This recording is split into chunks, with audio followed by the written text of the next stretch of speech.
Now, how do you buy your first rental property? Now, I want to walk you through the entire process, how to buy your first rental property, how to make money doing it.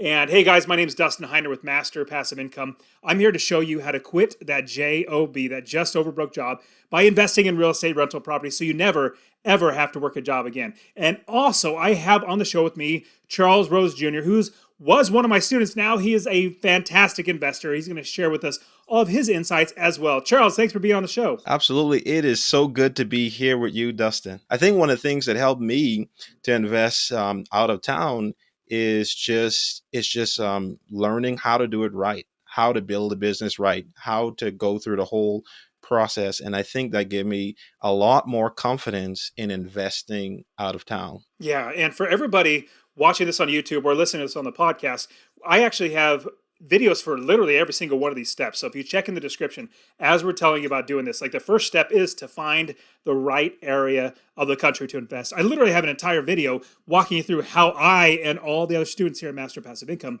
find new areas of the country, all over the country, to invest. So check in the description for all of these different videos of every single one of these steps that we are actually talking through. So the first one is finding the right area. What we look for are homes that, or areas that have homes that are lower in price. They're not 400,000. Like if you live in California, you buy a $400,000 house, you might rent it for like $1,500 a month. You're gonna be losing money. That's not gonna be a way to be able to buy your first property and make money. And so what we look for are areas of the country that have lower priced homes, and they also rent for a good amount. As we're investing all over the country, we're looking for homes that are small, less in price. They're not your huge 3,000 square foot homes. Now, Charles, do you remember the cookie cutter home that we like to shoot for, that ones that we like to find and own? Yes, absolutely. One of the things that we always shoot for is we try to shoot for 3 bedrooms, 2 bathrooms, 1,200 to 1,400 square feet. In some areas, we'll go down to 3, 1 if all of the other homes in the neighborhood is roughly the same. We try to stick to 3 bedroom, 2 bathroom, 1,200 to 1,400 square feet, and it's so much better. Like, I mean, these properties, I don't have an issue renting them. Like, it's so easy to rent. Everybody's looking for these type of properties, almost everyone, and it helps in keeping that steady cash flow in your business when you have these cookie cutter homes. The next step is to build the business. Now, you're going to hear me and Charles talk about this all the time. We build the business first. Now, a lot of people who teach how to invest in real estate, which is not what we do, they teach you how, like, okay, your property is your business. No, no, no. We don't believe that. We believe our properties are our inventory. Just like a can of soda in an adventure, like a convenience store, can of soda is their inventory.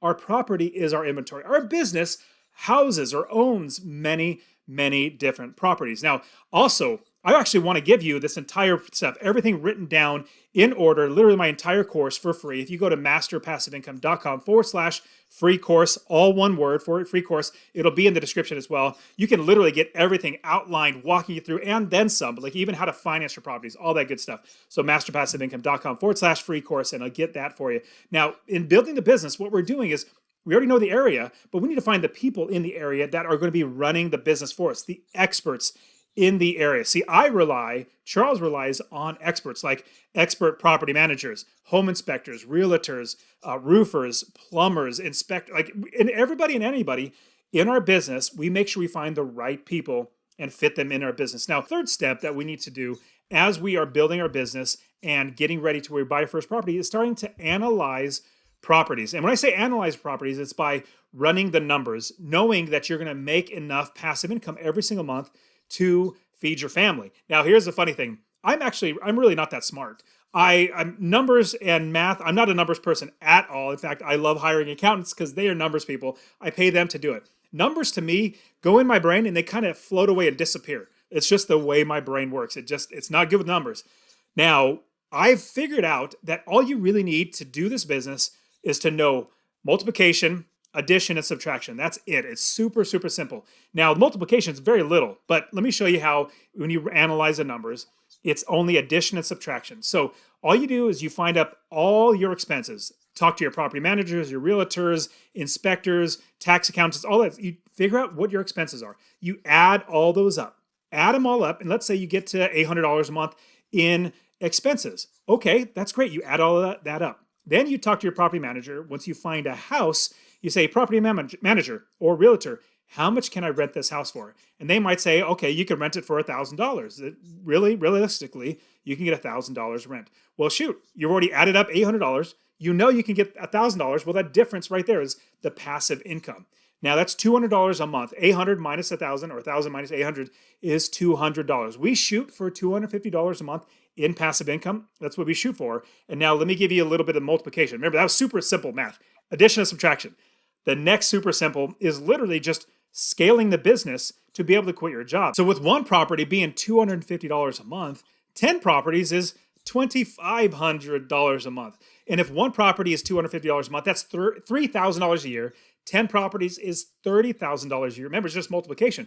20 properties is $60,000 a year. That's it. That's all the math you need to know. Now, you might be thinking about accounting and all that sort of stuff. We pay accountants to do the accounting. That's why they're named. They're named accountants. What I would also like to add to that is when you look at your numbers, try to be real with your numbers or more on the conservative side. I know that, sometimes you can get emotionally attached to this deal and you may want the rent to be more, but sometimes that rent may be a lot less than what you're expecting. And so that's why we want to rely on our experts on the ground. We want to rely on our property managers. Now, after investing in Memphis for almost 3 years now, I know the rents. I know the areas. So as I learn the area more, then I know the numbers. So I just would add to that, Dustin, is to be conservative on some numbers, especially if you don't know. Now, if the property manager tells you the number and you like it, great. But don't change the number just because you're trying to make it work, because you don't want to hurt yourself. So the next step is to put in multiple offers. Now, Charles, you and I, so we have the Real Estate Wealth Builders here at Master Passive Income. It's a membership where we're coaching people. We have courses. We have student success program. We have networking. We have everything that a student would need or somebody would need to start investing. And so in our group coaching that we had lots of people asking the question or talking about putting in multiple offers. Because now, if you put in one offer a month, it's going to take a very long time before you actually get one accepted, especially the way we invest. As investors, we want to buy the property where we capture equity. So when I say capture equity, it means I'm buying it for less than it's worth. Let's say it's worth $100,000. I'm trying to buy it for at least $90,000, maybe $85,000. So I'm capturing equity. If you're doing that too, it's going to be even harder to find good properties. Now, the cure to that, or the way to get around that, is to literally put in multiple offers all at one time. And what's great is, so Charles, you were explaining on the group coaching call in Real Estate Wealth Builders membership, you were explaining how you were putting in multiple offers all the time, like daily putting in offers. And we get questions like, oh my goodness, what happens if all of them get accepted at one time? Tell me your answer to that. If all of them get accepted at one time. First of all, if you get all of them accepted at one time, that is very rare that it'll happen. But if it does happen, there are things that you can do. You can use private money, hard money.